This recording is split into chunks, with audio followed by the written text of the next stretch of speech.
पंकज घर की बालकनी में पेपर पढ़ रहा होता है। तभी फोन कॉल की आवाज सुनकर हेमा, देखना जरा, इतनी सुबह सुबह किसका फोन आया है? क्या?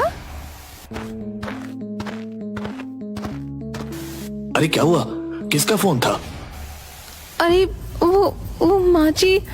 क्या हुआ माँ को? रेखा जीजी का फोन था। वो कह रही थी कि माँ जी की तबीयत बहुत ही ज्यादा खराब है,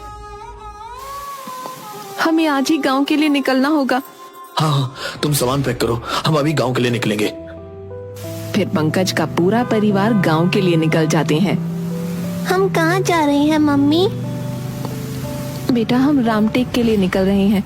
तुम्हारी दादी की तबीयत बहुत ही ज्यादा खराब हो गई है। और कितनी दूर है गांव पापा? बस थोड़ी देर में पहुंच जाएंगे बेटा। गांव की सीमा पर पहुंचते ही तेज हवाएं चलने लगती हैं और बादल काले हो जाते हैं। अरे अचानक इस मौसम को क्या हुआ? मम्मी वो देखो, वो लड़की ऐसे मौसम में भी बाहर घूम रही है। कहाँ है? कोई भी तो नहीं है वहाँ। यहाँ आए तो नहीं और तुम्हारी बदमाशियाँ शुरू हो गईं। अरे नहीं नहीं, मैं सच कह रहा हूँ। देखो देखो, उस कुएं के पास वहीं तो खड़ी है वो। कहाँ है? वो देखो वहाँ। अरे वो लड़की कहाँ गई? तभी उनकी गाड़ी बंद हो जाती है। वो सब गाड़ी से नीचे उतर जाते हैं।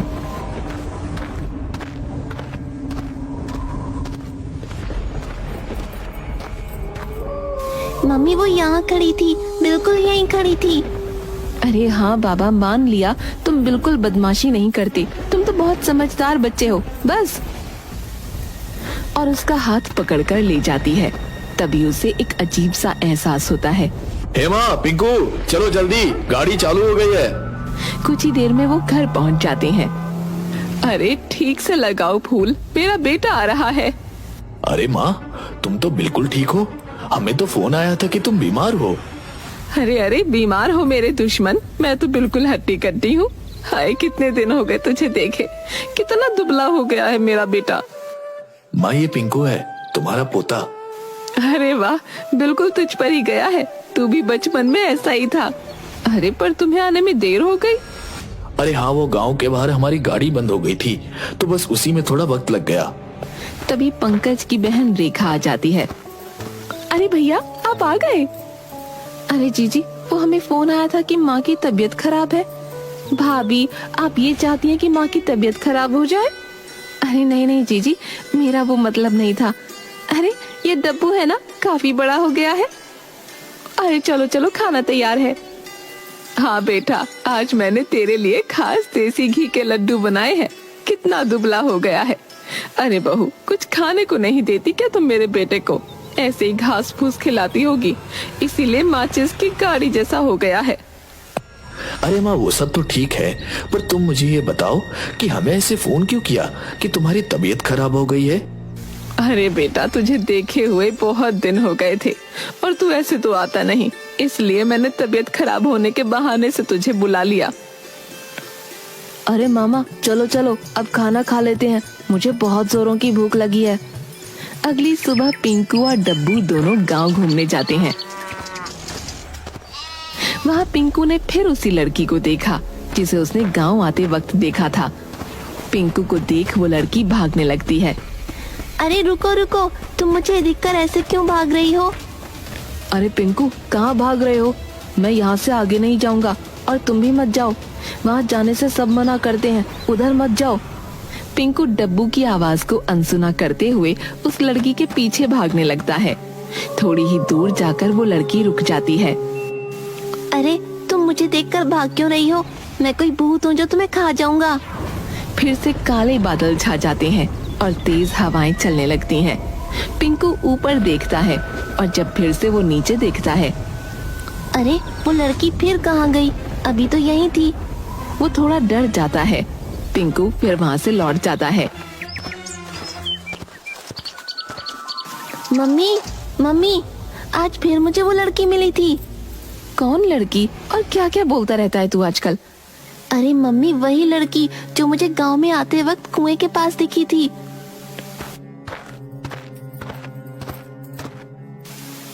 पिंकू, पिंकू, अरे ओ पिंकू, मैं क्या सुन रही हूँ? तू ऐसे अकेले उस कुएं की तरफ क्यों भाग रहा था?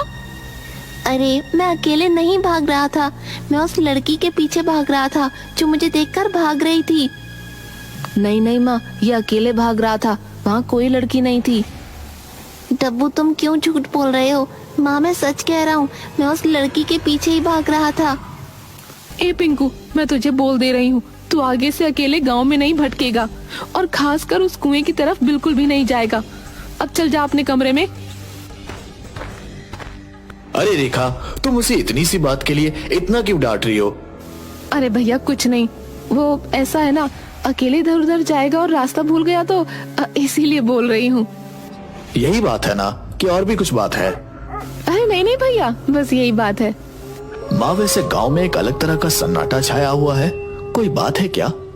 अरे नहीं नहीं बेटा, ऐसी कोई बात नहीं है। पिंकू अपने कमरे में बॉल से खेल रहा होता है। उसे फिर वही लड़की खिड़की के बाहर दिखाई देती है।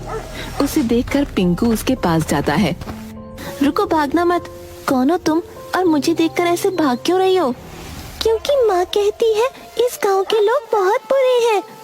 बुरे हैं मतलब? अच्छा चलो छोड़ो, तुम मुझे ये बताओ तुम्हारा नाम क्या है? मेरा नाम स्वीटी है। मैं यहाँ नया नया आया हूँ, क्या तुम मेरी दोस्त बनोगी? तुम्हारी दोस्त? मुझे माँ से पूछना होगा। अरे दोस्ती भी कोई माँ से पूछकर करता है। ठीक है। तुम ऐसे चुप चुप क्यों रहती हो? क्योंकि माँ ने किसी से भी बात करने को मना किया है। तभी डब्बू आ जाता है। पिंकू, अरे ओ पिंकू, तुम अकेले किससे बात कर रहे हो?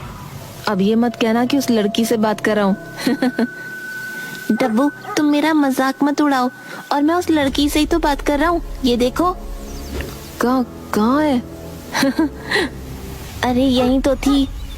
अरे बस बस, और चल, नानी बुला रही है।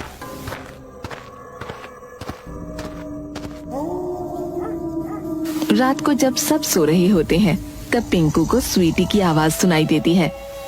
पिंकू यहाँ आओ, मैं तुम्हारा इंतजार कर रही हूँ।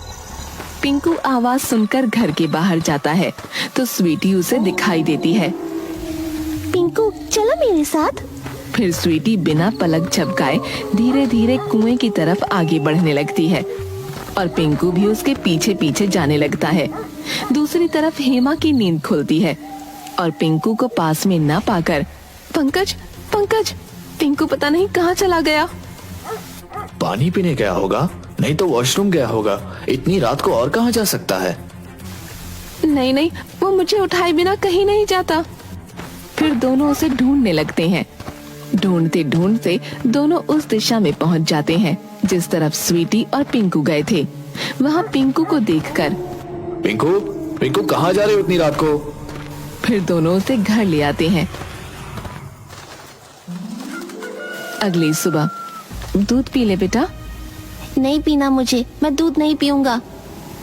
अच्छा तो क्या पिएगा फिर? मुझे खून पीना है। सभी हैरानी से पिंकू की तरफ देखने लगते हैं।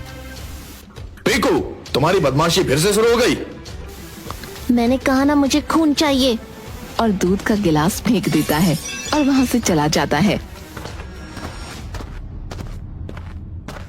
पता नहीं यहाँ जब से आया है तब से कुछ अजीब ही बर्ताव कर रहा है। कभी किसी लड़की के बारे में कहता है तो कभी कुछ और ही बदमाशी। कल तो हद ही कर दी, रात को अकेले बाहर घूम रहा था। क्या अकेले गांव में घूम रहा था? तो ठीक तो है ना, तुझे कुछ हुआ तो नहीं? पंकज, हम आज ही शहर वापस चलेंगे। अरे नहीं बहू, अभी कितने दिन हुए हैं तुम्हें यहाँ आए, तुम फिर से जाने की बात कर रही हो। मैं एक बहुत बड़े तांत्रिक को जानती हूँ, मैं उन्हें बुलवाकर पूजा करवाऊंगी, पर भगवान के लिए तुम मत जाओ, मैं तुम्हारे आगे हाथ जोड़ती हूँ। ठीक है माँ। फिर सुलोचना एक बहुत बड़े तांत्रिक को बुलाती है और पूजा करवाती है।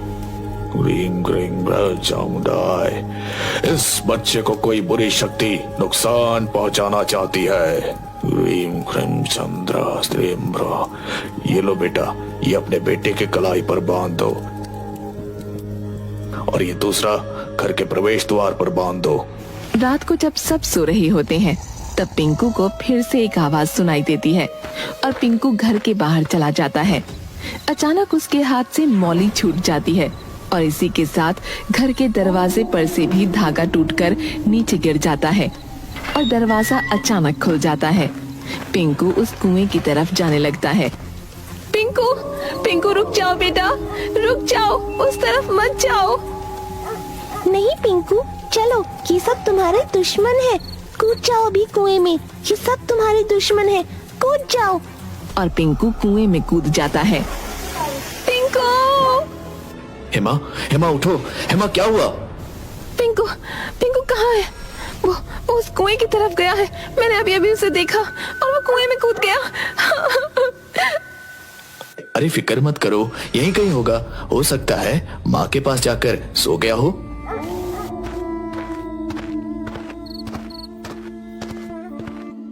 पिंकू, पिंकू कहाँ है? आपके पास नहीं है?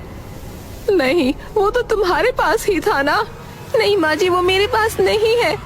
फिर हेमा और सभी घबराकर उसे पूरे घर में ढूंढने लगते हैं। माँ, पिंकू तो पूरे घर में नहीं मिला, जाने कहाँ चला गया। मैंने अभी सपने में देखा, वो कुएं की तरफ गया है। हाँ, वो कुएं की तरफ ही गया है, उस कुएं में जाकर कूद गया। माँ जी, मुझे बहुत डर लग रहा है। चलो हम सभी उस कुएं की तरफ चलकर देखते हैं। अरे, इस प्रवेश द्वार का धागा किसने तोड़ा? ये जरूर उस बुरी शक्ति का काम होगा। फिर पंकज और सभी घर वाले पिंकू को मशाल लेकर उस कुएं की तरफ ढूंढने जाते हैं। कहीं ये फिर से उस कुएं की तरफ तो नहीं जा रहा था? कुएं की तरफ? आप सब मुझसे कुछ छुपा रहे हैं। हम जब से यहाँ आए हैं कुछ अजीब ही एहसास हो रहा है। अरे भैया, अब तुझसे क्या छुपाना? उस कुएं पर किसी का साया है और मुझे डर है कि हमारा पिंकू उसी वजह से ऐसी हरकतें तो नहीं कर रहा। साया है? क्या तुम भी अभी भी इन अंधविश्वास में विश्वास रखती हो? मैं इन सब में नहीं मानता। ये बस उसकी शरारत है, ज्यादा लाड प्यार की वजह से बिगड़ गया है। माँ जल्दी देखिए, ये आपका पोता क्या कर रहा है? सुलोचना और बाकी सभी दौड़ते हुए आते हैं। ये तो एक चींटी को मारने से भी डरता था, अब देखो उस मुर्गी की गर्दन को कैसे तोड़कर खा रहा है। अरे स्वीटी, तुम भी खाओ ना, बहुत टेस्टी है। हो ना हो, ये उसी साये का काम है। पंकज, हमें जल्द से जल्द कुछ करना होगा। मैं पंडित जी से बात करती हूँ इस बारे में। चलो, तुम्हें मेरा घर देखना था ना, मैं तुम्हें मेरे घर लेकर चलती हूँ। पिंकू स्वीटी के पीछे पीछे जाने लगता है। देखो, ये तुम्हारे घर वाले भी हमारे पीछे पीछे आ रहे हैं। ये तुम्हें मारना चाहते हैं, ये तुम्हारे दुश्मन हैं। अगर तुम सब यहाँ नहीं रुके तो मैं खुद की जान ले लूंगा। फिर वो दोनों कुएं के पास पहुँच जाते हैं। देखो, ये है मेरा घर, ये कुआं, इस कुएं में रहती हो तुम। हाँ, मेरी माँ अंदर है, तुम मिलोगे मेरी माँ से, वो बहुत अच्छी है। तभी गांव वाले और पंडित कुएं के पास पहुंच जाते हैं। देखो, वो सब फिर से आ रहे हैं। चलो जल्दी कूद जाओ पिंकू कुएं में, ये सब तुम्हारे दुश्मन हैं, ये तुम्हें मारना चाहते हैं। चलो मेरे साथ। तभी पंडित मंत्रों का जाप करके पिंकू की तरफ भगवान का सिंदूर उड़ा देता है और पिंकू बेहोश हो जाता है। कुएं में भी सिंदूर डाल देता है। फिर साधना तड़पती हुई कुएं से बाहर आती है। साधना, तुम? तू तो वही थी ना जिसने मेरे पोते को वश में करके रखा था। क्या दुश्मनी है तेरी उससे? वो तो यहाँ पहली बार आया है। दुश्मनी? तुम पूछ रही हो कि मेरी दुश्मनी क्या है उससे? अरे याद नहीं तुमने क्या किया था मेरे साथ? कितना गलत किया था तुमने मेरे साथ। गलत किया था मतलब? क्या हुआ था तुम्हारे साथ, बताओ मुझे। पंकज और मैंने घर वालों के खिलाफ जाकर शादी की थी, तो इसने हम दोनों को घर से बाहर निकाल दिया था। फिर हम दोनों यहीं पास में एक घर में रहा करते थे। फिर नौकरी की वजह से पंकज भी शहर चला गया, मैं यहाँ अकेली रहा करती थी। तब ये मुझे यहाँ आकर मुझे परेशान करती और पंकज को छोड़ने के लिए कहती, पर हम नहीं माने।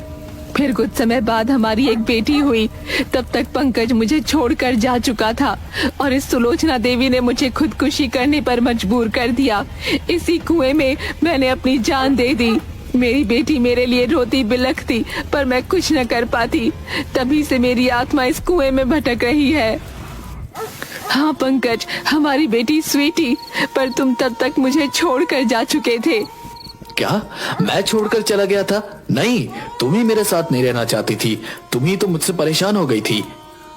पर मुझे तुम्हारी माँ ने कहा था कि अब तुमने किसी और से शादी कर ली है, तुम मेरे साथ नहीं रहना चाहते। पर माँ ने तो मुझसे कहा था कि तुम गांव छोड़कर जा चुकी हो, और तुमने उनसे कहा कि अब तुम मेरे साथ नहीं रहना चाहती। माँ, मतलब ये सब तुम्हारा किया धरा था? तुम हमें अलग करने के लिए इस हद तक गिर जाओगी, मैंने कभी सोचा नहीं था। माँ, मुझे माफ कर दे बेटा। माफ कर दूं तुम्हें? तुमने एक बेगुनाह की जान ली है, तुम्हारी वजह से आज साधना मेरे साथ नहीं है, और तुम कहती हो कि मैं तुम्हें माफ कर दूं? मुझे तो तुम्हें माँ कहने में भी शर्म आ रही है। अब पर तुम्हारी दुश्मनी तो मुझसे थी, फिर तुम पिंकू को क्यों परेशान कर रही थी, इसे क्यों मारना चाहती थी? क्योंकि मैं पंकज से बदला लेना चाहती थी, मैं देखना चाहती थी कि औलाद से दूर होने का दुख क्या होता है। पर अब मुझे पता चल चुका है कि वो तुम ही थी जिसने हम दोनों को दूर किया था। मुझे माफ कर दो पंकज, मैंने ऐसे ही तुम्हारी माँ पर विश्वास कर लिया। मैं हेमा, पंकज की पत्नी, मैं तुम्हें बताना चाहती हूँ कि पंकज अभी भी तुम्हें बहुत याद करते हैं, वो मुझे तुम्हारे बारे में बताते रहते हैं। हेमा, तुम मुझसे वादा करो कि तुम मेरी बेटी का ख्याल रखोगी। हाँ हाँ बिल्कुल, मैं उसे अपनी बेटी जैसा ही प्यार दूंगी। फिर साधना की आत्मा को मुक्ति मिल जाती है। चलो हेमा, हमें अब शहर के लिए निकलना है। तू फिर से जा रहा है बेटा?